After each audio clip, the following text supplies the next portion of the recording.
Alam natin na hindi lang basta pag-workout ang dapat nating gawin upang lumaki ang ating katawan.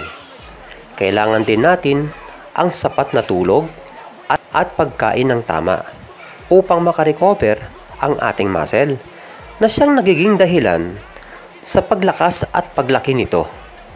Isa na rito ang mga pagkaing mayaman sa protina. Pero dapat maging mapanuri tayo mga kaprakti dahil maraming uri ng protina. Protina na mula sa halaman gaya ng munggo, soya, mani, malunggay at iba pa. At mga protina mula naman sa hayop gaya ng itlog, manok, isda, baka at iba pa. Ayon sa pag-aaral, kung pagpapalaki ng muscle ang pag-uusapan, kailangan piliin mo ang mga protina na mula sa mga hayop. At ang isa sa pinakakompleto at mabisang pagkain ng mga bodybuilder ay ang itlog, sapagkat ito ay nagtataglay ng 9 na essentials na amino acid na kilala bilang building blocks ng protein. Sa pamamagitan ng pagkain ng itlog, napapabilis ang paglaki ng ating muscle. Bukod sa mataas na taglay na protina nito, maraming benepisyo din ito sa ating kalusugan. Pero ilang itlog ba dapat ang kakainin mo kada araw upang lumaki ang iyong muscle? Ito ay depende sa iyong bigat o timbang. Sa bawat kilogram ng iyong bigat ay kailangan tapatan mo ito ng 1.6 hanggang 2 grams na protina. Bakit ba hindi eksaktong bilang ang binabanggit kung ilang gramo ng protina ang ating kailangan? Yun bang 1.6 lang? O di kaya ay 1.8? O 2 grams? Bakit 1.8 hanggang 2 grams? Ito ay dahil bawat tao ay hindi pare-pareho ng genetics. Maaaring sa akin ay pwede na ang 1.6 grams kada kilo ng aking timbang. Pero sa iba, maaaring kulang ito. Kaya mula sa 1.6 hanggang 2 grams, hanapin mo ang bilang dyan kung saan kahiyang. Subalit, hanggang 2 grams ka lang dapat dahil ito ang maximum na bilang ng dami ng protina kada 1 kilo ng iyong timbang.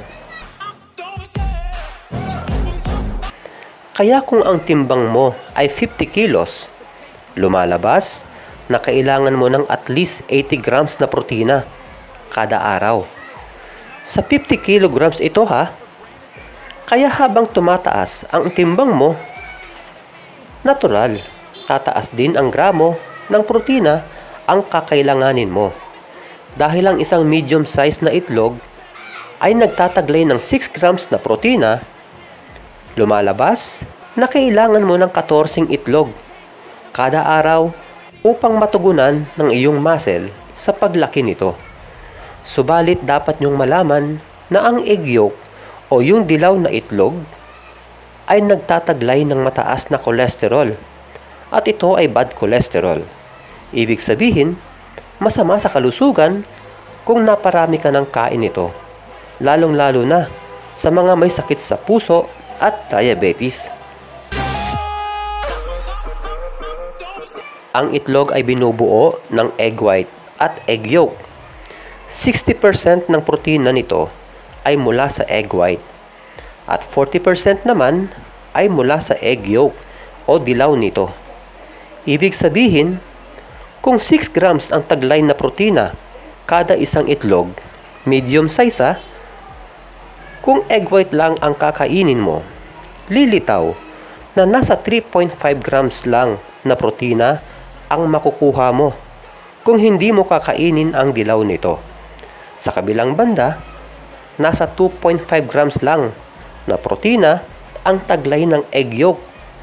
Kaya kung puro egg white lang ang kakainin mo, dahil nga sa mataas na cholesterol at fats ang taglay ng egg yolk, lumalabas na kailangan mong kumain ng 23 na itlog na tatanggalin mo yung dilaw nito upang makakuha ka ng 80 grams na protina na kailangan mo sa isang araw.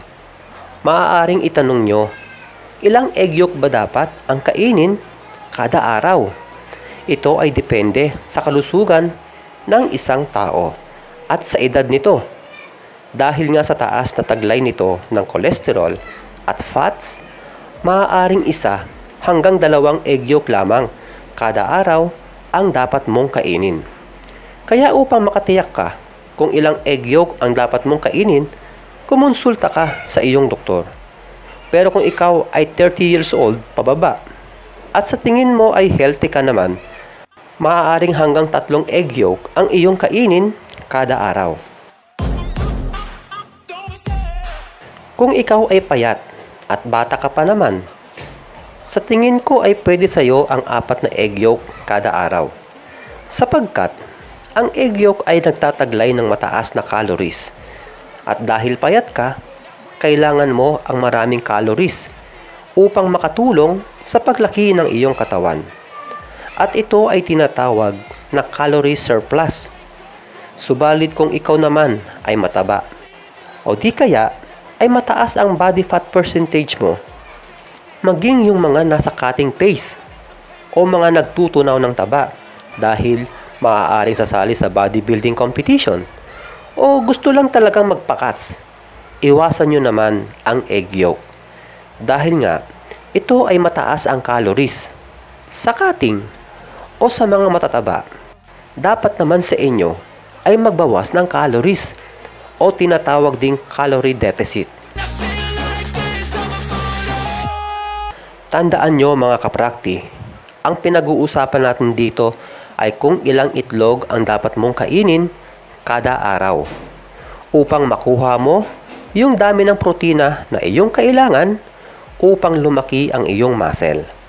E paano kung may iba ka pang kinain bukod sa itlog na may taglay din na protina?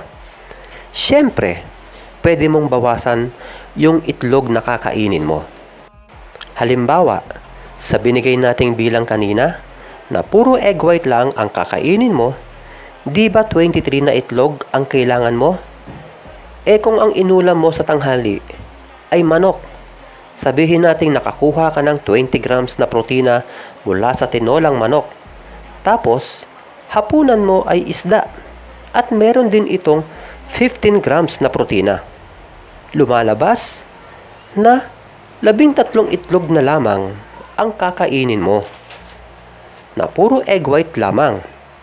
Ibig sabihin, kung ang dami ng itlog ang pag-uusapan, ito ay depende sa iyong bigat, kung ano ang body goal mo, sa iyong edad, at depende rin sa iba mo pang kakainin kada araw. Mahalagang malaman nyo rin na mas ligtas kainin o mas healthy na kainin ang itlog na nilaga sapagkat mas mababa ang calories nito kesa sa piniritong itlog dahil ang mantika ay mataas sa calories at fats at hindi maganda sa kalusugan ang mantika. Naway nakatulong ang bidyong ito lalo na sa mga baguhan. Hanggang sa muli mga kaprakti, God bless!